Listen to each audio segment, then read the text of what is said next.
안녕하세요. 매일 새로운 사연을 전하는 읽어주는 사연 라디오입니다. 구독과 좋아요, 많은 공유 부탁드립니다. 오늘의 사연 시작하겠습니다.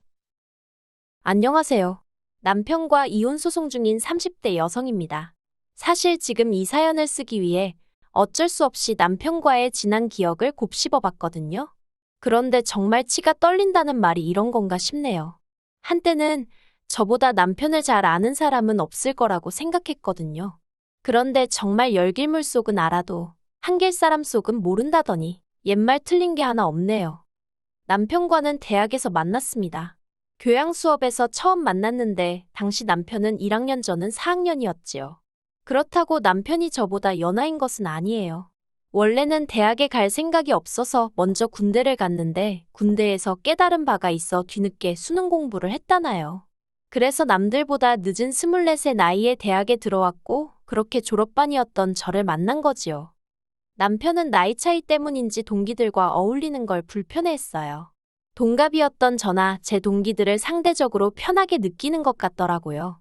하지만 저희는 저희대로 남편이 신입생이다 보니 어울리는 게 편치 않았고, 게다가 같이 수업을 들은 건 한 번뿐이었으니 친해질 만한 시간도 이유도 충분치 않았달까요. 아무튼 그렇게 저는 졸업을 했고, 이후로 한동안 남편의 소식은 들려오지 않았지요. 그리고 솔직히 그렇게 우연히 재회하기 전까지는 어떻게 사는지, 잘 지내는지 그런 것조차 딱히 궁금하지 않았어요. 그러다 남편과는 학교 졸업 후 7년 만에 아는 선배의 결혼식장에서 다시 마주쳤습니다. 솔직히 저는 남편을 알아보지 못했는데 남편이 용케 저를 알아보고 아는 체를 해왔지요. 마침 저는 저대로 식장에서 결혼식 주인공인 선배를 제외하곤 아는 얼굴이 없어서 퍽 난감해하고 있었거든요. 그래서 그런 남편이 그 순간만큼은 얼마나 반가웠는지 몰라요. 저희는 자연스레 그간의 소식을 주고받았고 서로의 연락처도 교환했네요. 결혼식장에서 나와 헤어지면서 인사치레로 다음에 밥이나 한번 먹자고 했거든요. 그런데 그 말을 핑계로 남편이 하루가 멀다 하고 언제 볼 수 있냐며 연락을 해오기 시작하대요. 그리고 그 만남을 계기로 저희는 결국 연인 사이가 되었고 3년의 연애 끝에 결혼이라는 결실을 맺게 되었습니다. 하지만 결혼에 이르기까지 그 시간이 순탄했던 것만은 아니에요. 사실 남편과 제가 처한 상황이 다르다 보니 제가 언젠가 한번 헤어지자고 했었거든요. 처음 헤어지잔 말이 나왔던 건 경제적인 이유 때문이었어요. 남편과 재회를 했을 당시 남편은 다니던 회사를 관두고 공인회계사 자격시험을 준비하고 있었습니다.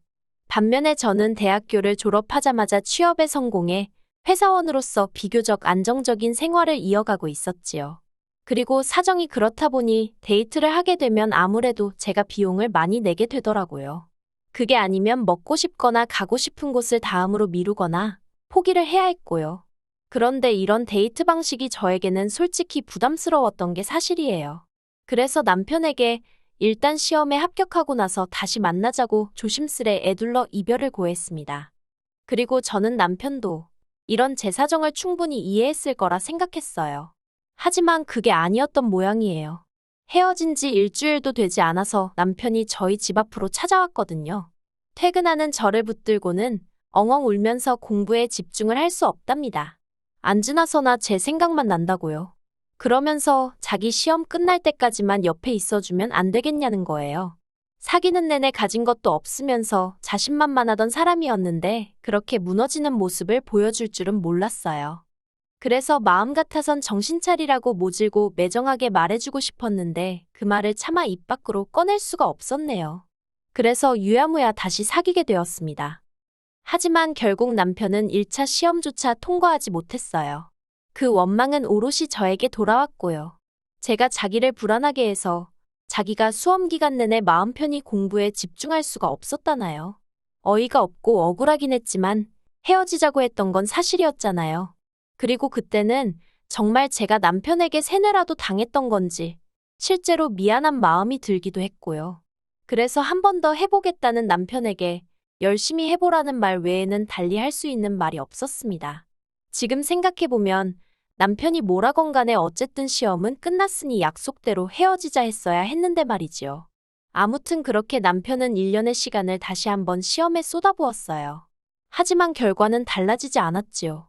그리고 그때는 남편 생각에도 달리 핑곗거리가 없었던 모양입니다. 갑자기 취업을 하겠다고 그러더라고요. 그리고 남편은 정말 보란 듯이 한 달 만에 취업에 성공했어요.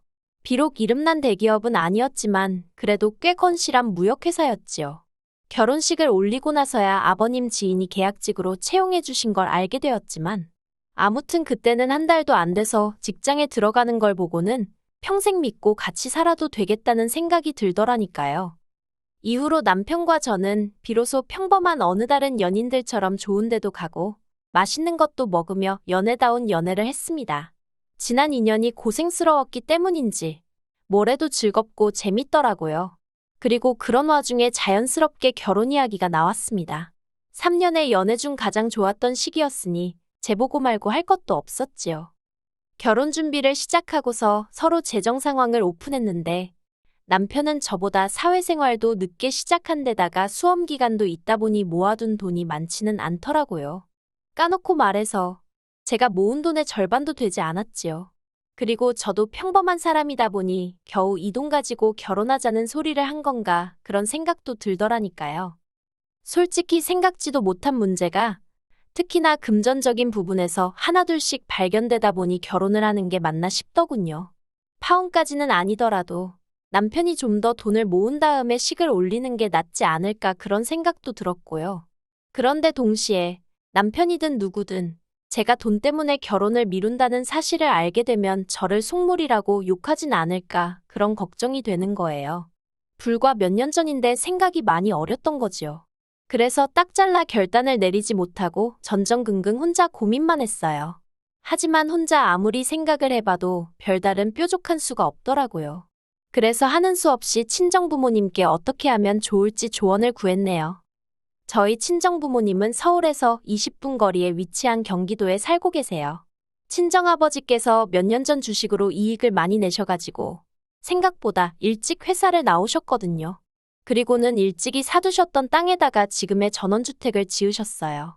참고로 저희 친정부모님 전원주택에 대해 약간의 설명을 덧붙이자면 1층에는 주방과 거실이 그리고 2층에는 친정부모님이 쓰시는 안방과 제방이 그리고 3층엔 창고처럼 쓰이는 작은 방과 드레스룸이 있었지요. 그리고 마당에는 친정부모님이 손수 가꾸신 나무와 꽃들 그리고 작은 텃밭이 있었고요. 아무튼 친정부모님과 약속한 당일 남편은 꽤나 긴장한 모습이었습니다. 그리고 그런 남편에게 친정아버지는 단도직입적으로 돈 이야기를 꺼내셨어요. 없는 돈을 만들어 오라고 할 수도 없고 그렇다고 당신 딸인 제가 고생하는 모습도 보고 싶지 않다면서 차라리 이 집에 들어와서 사는 게 어떻겠냐 하시대요. 생활비 같은 건 받지 않을 테니 그런 돈 모아서 독립하라고 대신 신혼방에 들어갈 각오라던가 그 정도는 남편더러 해오라셨습니다. 솔직히 저는 친정아버지가 그런 제안을 하실 거라곤 상상도 못했거든요. 그래서 정말 깜짝 놀랐어요. 그리고 동시에 남편이 당연히 싫다고 할 줄 알았지요. 그런데 남편이 보인 반응은 뜻밖이었습니다. 정말 감사하다고 그렇게 하겠다고 하더라고요. 하지만 식을 올리고 나서야 어머님 아버님께서 이 소식을 전해 들으시곤 무척이나 불쾌해하셨다는 사실을 알게 되었습니다. 아무리 시부모가 돈을 못 보태준다고 친정으로 데리고 들어갈 생각을 어떻게 하냐면서 저더러 여시 같고 발칙하다 하셨다네요.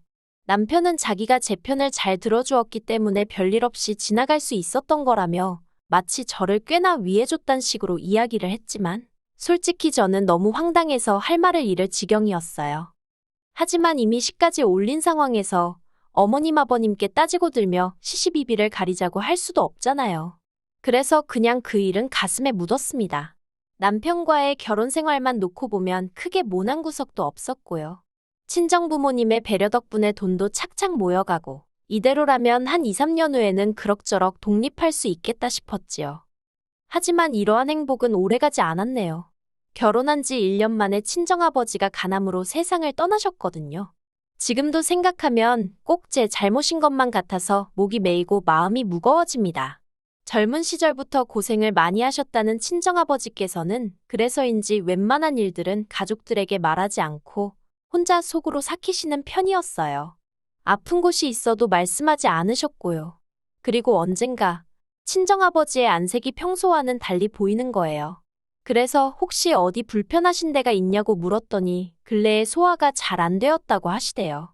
그리고 육감이라고 해야 할지 순간 불안한 마음이 확 들더군요. 그래서 아버지를 모시고 바로 동네 병원으로 향했어요.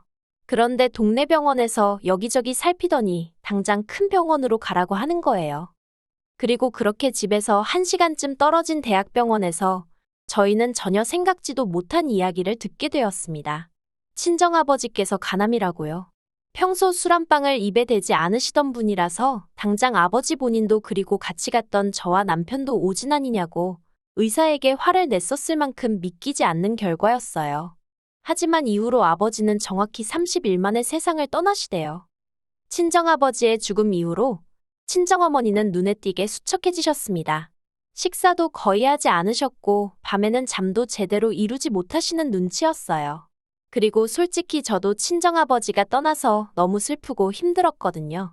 그런데 저까지 무너지면 친정어머니는 누가 챙겨드리나 그게 걱정이 되더군요. 그래서 슬픈 내색도 제대로 못하고 친정어머니 마음만 달래드리는데 집중했어요. 하지만 엄밀히 말해서 제가 할 수 있는 일이 많지가 않았습니다. 그저 어머니 옆에서 안아드리고 식사 챙겨드리고 말동무가 되어드리는 정도였달까요. 그리고 그런 저와 친정어머니를 보기가 불편했던 건지 2달쯤 지났을까 남편이 생각지도 못한 제안을 해오대요. 남편은 친정어머니께 당분간 안방을 비워두시고 작은 방에서 생활을 해보시는 게 어떻냐고 물었습니다. 친정아버지가 생전에 지내시던 공간이다 보니 친정어머니가 더 힘들어하시는 것 같다면서 일부러 거리를 좀 더 보면 도움이 될 것 같다나요. 그리고 그때는 저도 친정어머니도 의지할 곳이 필요했던 탓인지 남편의 그런 말이 꽤나 그럴듯하다고 생각했어요. 그래서 남편 말대로 친정어머니가 안방에서 나와 작은 방으로 옮기셨습니다. 아버지와 지내시던 안방은 아버지 생각이 많이 나시거나 그럴 때 한 번씩 들여다보는 공간으로 두기로 했고요. 그런데 그렇게 친정어머니를 작은 방으로 모시고 며칠 되지 않았던 때였어요. 남편하고 같이 방에서 TV를 보고 있었는데 뜬금없이 시부모님 이야기를 꺼내더라고요. 2분 사시는 전셋집 계약이 끝나가는데 계약금을 올려달라고 했다는 거였지요. 그래서 그러면 앞으로 어떻게 하냐고 대출이라도 받으셔야 하냐고 물었습니다. 무슨 뜻이 달리 있던 게 아니라 그냥 궁금해서 물어본 거였네요. 그런데 남편은 어머님 아버님이 지금 대출을 받으신다고 하면 앞으로 그걸 어떻게 갚냐면서 저더러 갑갑한 소리를 한다는 식으로 짜증을 내는 게 아니겠어요. 그때는 저도 짜증이 나서 그러면 집을 줄이셔야지 별 수 있냐고 쏘아붙였습니다. 솔직히 갑자기 시부모님 이야기에 전세금 어쩌고 하니까 기분도 언짢고 어이가 없더라고요. 그리고 그때 남편이 그래서 자기가 생각을 해봤는데 어머님 아버님을 이 집으로 오시게 하면 좋겠답니다. 황당해서 제가 그게 무슨 소리냐 했어요. 솔직히 저는 속으로 끼케야 전세금이나 좀 보태달라고 하려고 저렇게 밑밥을 까는 건가 생각하고 있었거든요. 그런데 합가라니 그것도 저희 집도 아니고 저희 친정부모님 집인데 제가 말이 되는 소리를 하라고 화를 냈어요. 그런데 뻔뻔하게도 남편은 집도 크고 방도 비어있는데 안 될 건 뭐냐입니다.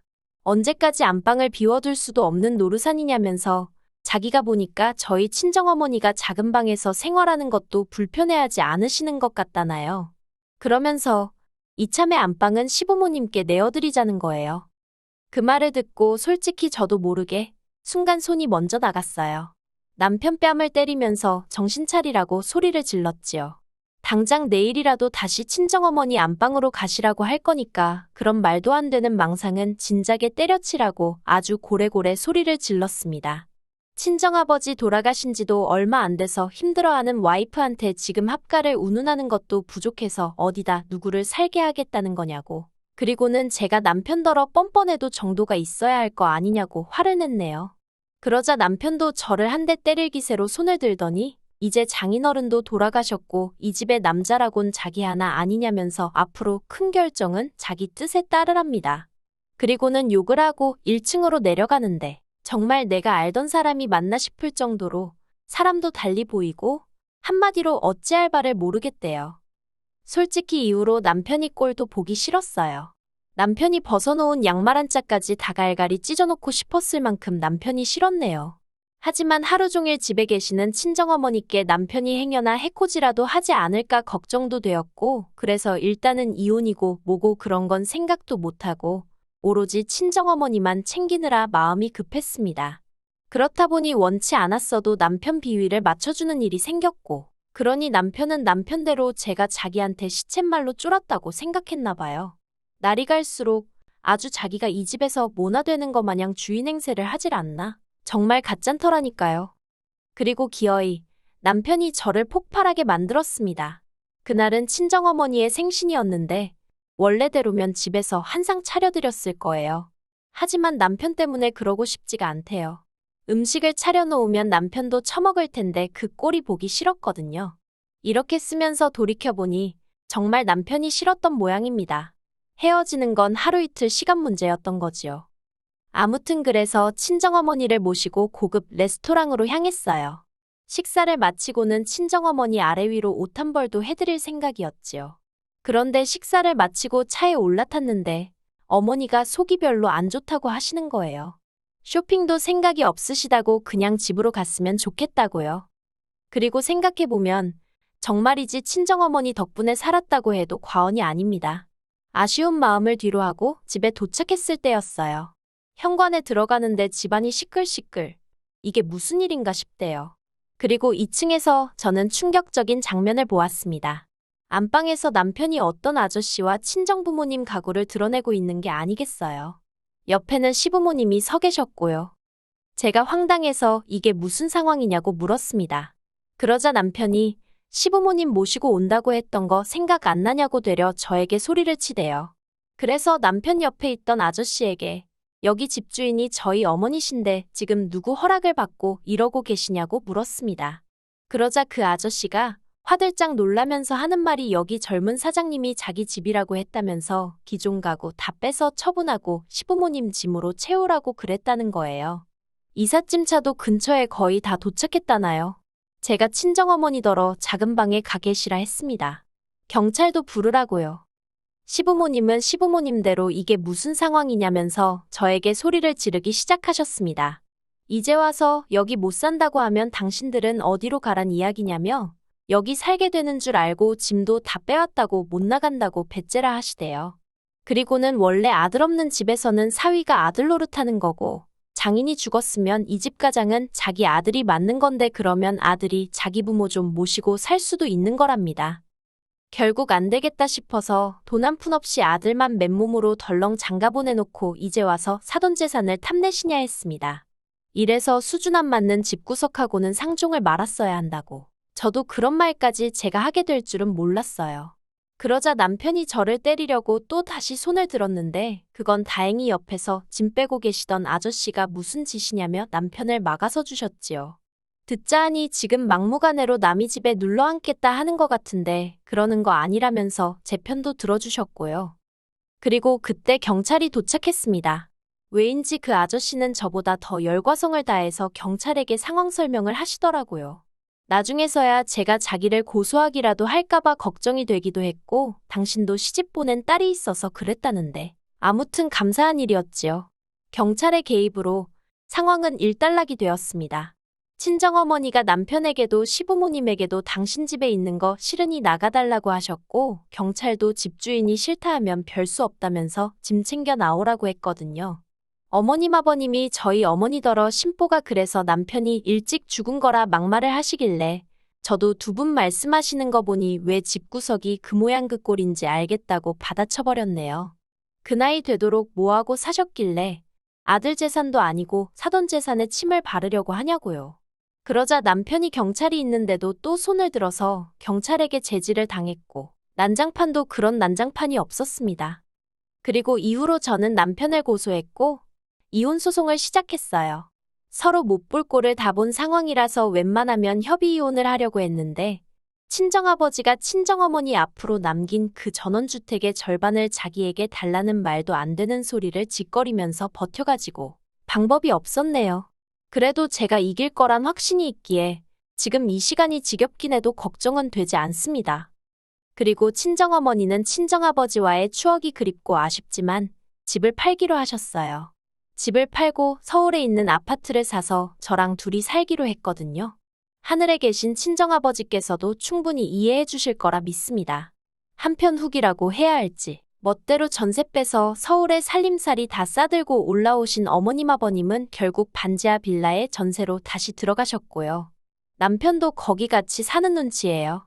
저더러 자기가 혼수해왔으니까 그 돈부터 돌려달라는데 생활비 안 내고 저희 집에서 먹고 잔 건 어떻게 계산할 거냐고 못 준다 했거든요. 그래서 뭐 당분간이 될지 평생이 될지는 모르겠지만 어쨌든 어머님 아버님하고 살지 않으면 갈 곳이 마땅치 않았을 거예요. 어떻게 끝내야 할지 모르겠지만 아무튼 돈 앞에선 장사 없다더니 정말 그 말이 딱이네요. 비록 이혼녀 딱지가 붙긴 했지만 그래도 돈은 안 뜯겼으니 천만 다행이다 생각하고 앞으로 좀 더 주의하면서 살겠습니다. 긴 이야기 들어주셔서 감사합니다. 오늘의 사연은 여기까지입니다. 구독과 좋아요, 알람 설정해주시면 앞으로 더 좋은 사연으로 찾아오겠습니다. 감사합니다.